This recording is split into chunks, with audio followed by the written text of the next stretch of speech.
नमस्कार दोस्तों, स्वागत है आपका इस नए वीडियो में। हमारी ज़िंदगी में कई बार हम खुद को एक मुश्किल घड़ी में पाते हैं। कई बार हमें बड़े बड़े फैसले लेने पड़ते हैं, लेकिन हमें यह नहीं पता होता कि वह सही है या गलत। उस फैसले का परिणाम हमारे जीवन में खुशियाँ लाएगा या मुसीबत।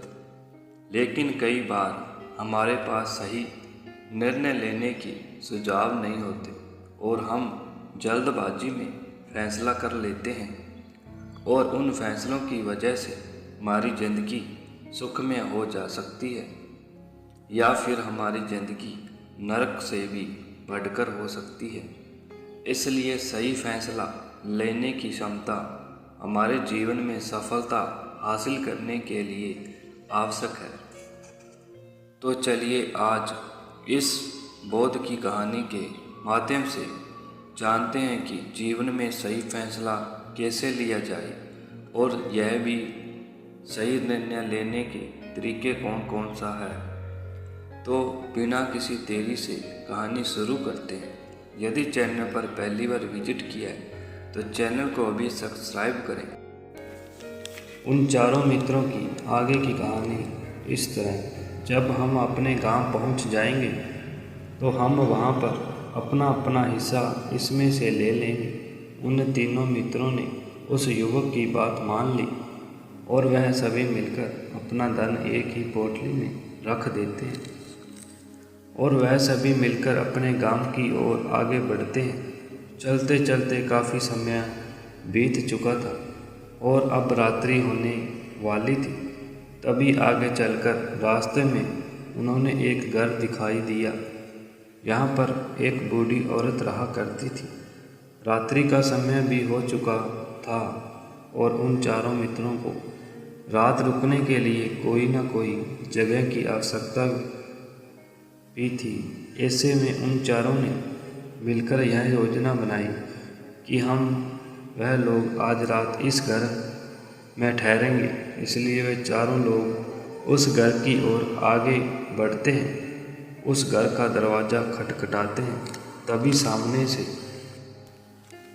एक बूढ़ी औरत दरवाज़ा खोलती है और उन चारों मित्रों में से एक मित्र हाथ जोड़कर कहता है, माता जी, हम अपने गांव की ओर जा रहे थे, लेकिन यहाँ रास्ते में ही रात हो गई और हम अब इतनी रात से सफ़र नहीं कर सकते। इसलिए हमारी आपसे विनती है कि हमें आपके यहाँ पर एक रात रुकना चाहते हैं। सुबह होते ही यहाँ से चले जाएंगे। उस बूढ़ी औरत ने काफ़ी देर सोच विचार किया और उसके बाद वह बूढ़ी औरत कहती है, ठीक, तुम सभी आज रात के लिए यहाँ पर रुक सकते हो। मुझे कोई दिक्कत नहीं है। मैं खाना बनाने जा रही हूँ, कहो तो तुम लोगों के लिए बना दूँ। उन चारों ने सहमति जताते हुए कहा, बिल्कुल।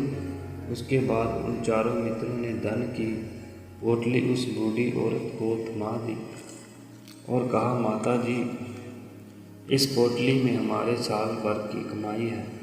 हम चारों ने अब तक का अपना सारा कमाया हुआ धन इस पोटली में रखा हुआ है और अब हम आपको सौंपते हैं, क्योंकि यह हम चारों में से ज़्यादा सुरक्षित आपके पास होगा। बस इतना चाहते हैं कि यदि हम चारों में से एक व्यक्ति लेने आए तो आप इस पोटली को उसे मत देना। जब हम चारों एक साथ इस पोटली को लेने आए तभी इस पोटली को देना। तभी बूढ़ी औरत कहती है, ठीक है बेटा, यदि तुम चारों एक साथ आओगे तभी इस पोटली को आप चारों में से एक को थमा दूंगी, और वैसे ही आप लोग को तो सुबह चले ही जाना है। मैं आपको सुबह ही यहाँ पोटली थमा दूंगी। वह धन की पोटली उस बूढ़ी औरत को थमाकर चारों मित्र निश्चित हो जाते हैं और अब उनका धन सुरक्षित है। और वो लोग खाना खाते ही सो जाते हैं। अगली सुबह जब वह चारों उठते हैं तो सभी लोग आगे की यात्रा के लिए तैयारियां शुरू कर देते हैं। उन चारों ने नौजवानों में से एक नौजवान थोड़ा बदमाश था। वह अपने उन तीनों मित्रों से कहता है, भाइयों, इस बूढ़ी औरत ने हमारी रात भर खातिरदारी की है, हमें अच्छा भोजन खिलाए, सोने के लिए अच्छी जगह दी, रात भर यहाँ सर छुपाने के लिए अच्छा मकान दिया और हमने उसके लिए अब तक कुछ नहीं किया। यह बूढ़ी औरत अकेले ही खेतों में काम कर रही है। क्या हम सभी यहाँ से जाने से पहले इस बूढ़ी औरत की मदद नहीं कर सकते? उस बदमाश नौजवान ने मन ही मन में यह योजना बना ली थी कि वह किसी तरह से भी उस पोटली को बुढ़िया से हासिल करके ही रहेगा। बाकी के तीनों मित्र उसकी बातों में आ जाते हैं और वह सभी मिलकर उस बुढ़िया की मदद करने अर्थात खेतों में काम करने के लिए चल पड़ते हैं।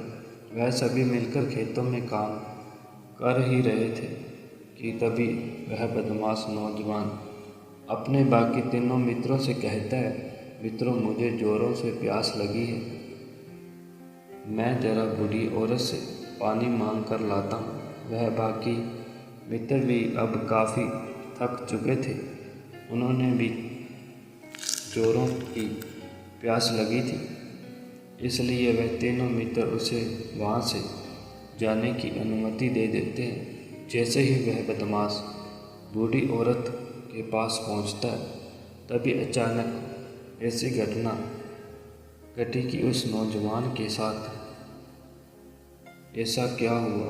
आगे की कहानी सुनने के लिए चैनल को अभी सब्सक्राइब करें।